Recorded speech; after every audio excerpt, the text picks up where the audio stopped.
want to know if the Mustang is a good daily driver. Well, I'm going to answer that question here because many of you are probably curious about the fuel economy, if it's comfortable, if it's going to satisfy you. Well, we're going to answer all those questions here. The first thing that everybody wants to know is the fuel economy.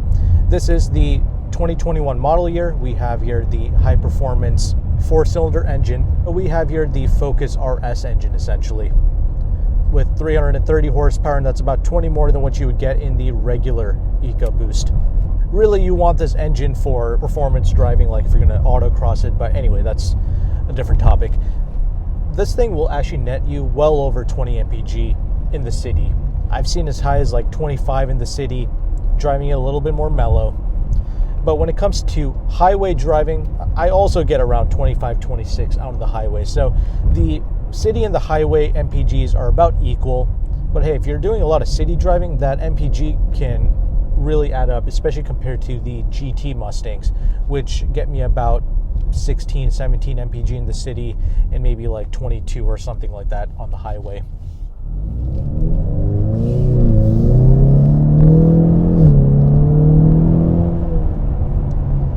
One thing you have to keep in mind though is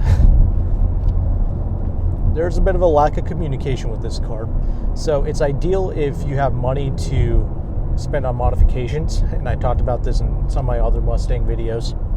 You just don't really have a good grasp of what the front end is doing or what the rear end is doing. So some suspension modifications, bushings, sway bars, etc. would do this car some justice.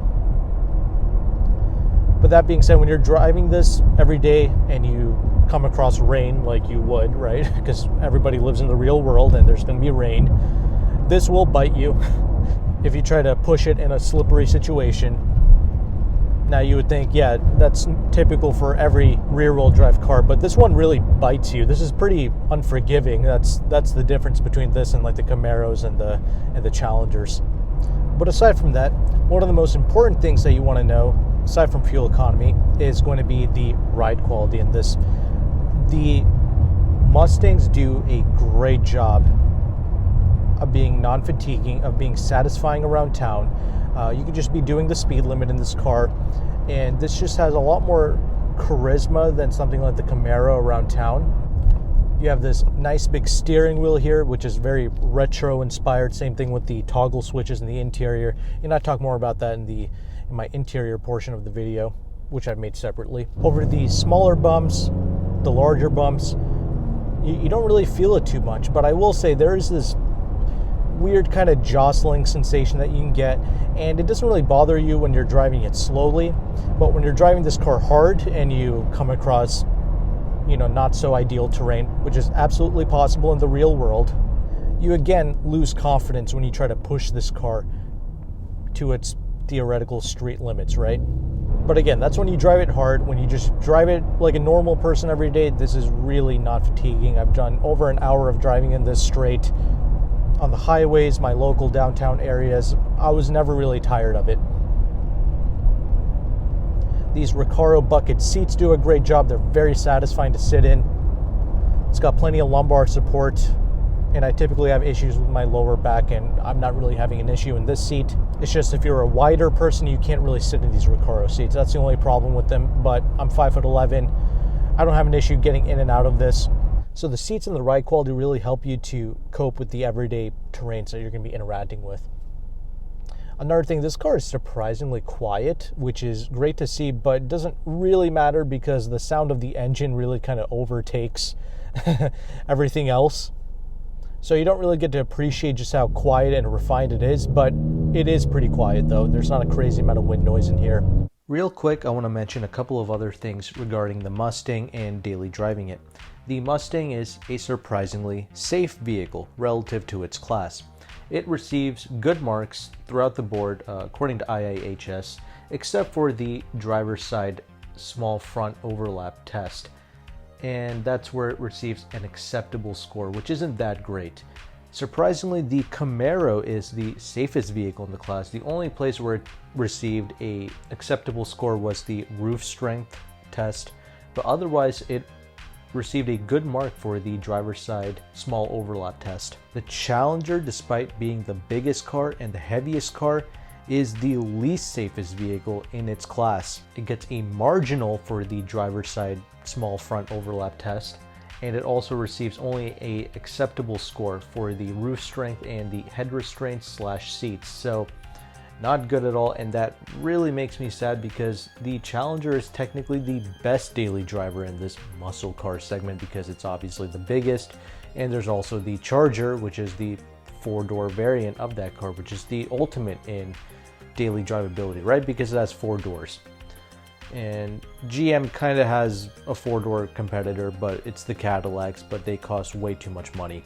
So in this class of vehicle, it was cool that the Charger existed, but the biggest downfall with these cars, the Dodge products, is just how unsafe they are in a crash test. But the Mustang, again, kind of fits in the middle between the Camaro and the Challenger. It's not quite the biggest car, but it's not the smallest either. The Mustang is a pretty good compromise. The boot space is decent.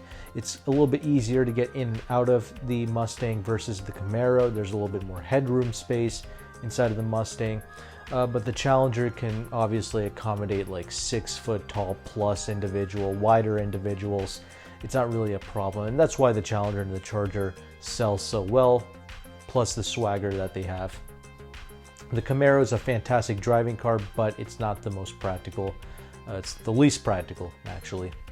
But the safety is huge. I do appreciate that with the Camaro. Another thing I wanted to discuss here real quick was the GetRag 6-speed manual transmissions that the Mustang uses. I'm not a huge fan of it, primarily the clutch. The clutch is a little bit ambiguous, so I don't really like that.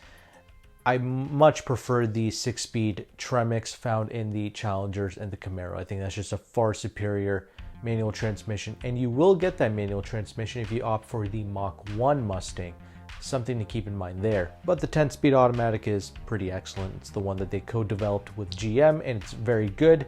Only thing that you have to keep in mind is when you come to a stop or when you accelerate slightly from a stop, so a little bit slower speed driving, the 10-speed automatic in the Mustang isn't quite that smooth. In fact, I feel like the Camaro 10-speed is tuned to be a little bit smoother than the Mustang, but the Mustang 10-speed is fantastic when you're driving hard. It's really quick, the transmission, when you're shifting up and down, so that's very impressive. The power is going to be more than enough to satisfy you. Very quick. Again, it's turbocharged, so the thing is, the Mustang GT is going to absolutely blitz by this out on the highway because it has that top-end power. But for 99% of you, this EcoBoost, especially this high-performance EcoBoost, is so impressive. The steering, despite it being a little bit on the number side, it has the correct weight to it, and it doesn't get old. It's not overweighted for no apparent reason. Because this is predominantly a more plastic interior space, expect some more creaks and rattles. That just comes with the territory. But for the most part, you should be very happy daily driving this car. It's one of the biggest highlights to the Mustang. And I mentioned this in some of my other Mustang videos, but this is a 2021 model year, and they have definitely made improvements to its driving compared to the 2020 EcoBoost. That 2020 model really felt like you were driving on a thin sheet of glass everywhere you went. This doesn't feel quite that bad. I mentioned that this lacks communication, but this is far better than the previous model years of the Mustangs I've tested for the EcoBoost and the Mustang GTs, just so you know. I think the best person for the EcoBoost Mustang is someone that loves the way the Mustang looks. You're not going to drive it too hard and you just want the fuel economy benefits. You're going to love the EcoBoost. It's very good, reasonably practical, and good fuel economy. The other person who should take advantage of the Mustangs and the Mustang platform are people that are ready to modify this. You have extra money set aside for suspension modifications and tweaks. If that's you, then you're really going to like this because the Mustang is one of the most capable vehicles that you can possibly get. The chassis is really well sorted in this. So if you can put some money into the suspension, you're going to love autocrossing this, driving it hard. It's going to be great. My personal recommendation is to get the 5-liter Coyote if fuel economy isn't an issue, because the engine is just an absolute gem. One of the best engines that you can possibly get for under $50,000. I own the LC500 Lexus, and honestly, the only engine to come close to the LC power plant is going to be this 5-liter Coyote. It just sounds incredible. So if you can take advantage of it, that's definitely the way to go. And another thing to consider is the Mach 1 Mustangs. I feel like that's going to be the most perfect Mustang out of the box. I haven't tried it personally, but I have driven things like the Shelby GT500, and those Mustangs are absolutely perfect. There's nothing that you have to do to a Shelby product. And the Mach 1 utilizes components from the Shelbys, like the GT350, which is no longer being made, and the GT500s. If you want a Mustang and you don't want to touch it, then maybe consider the Mach 1. But that's my thoughts on daily driving the Mustang. Check out my video on the pros and cons here on the end screen.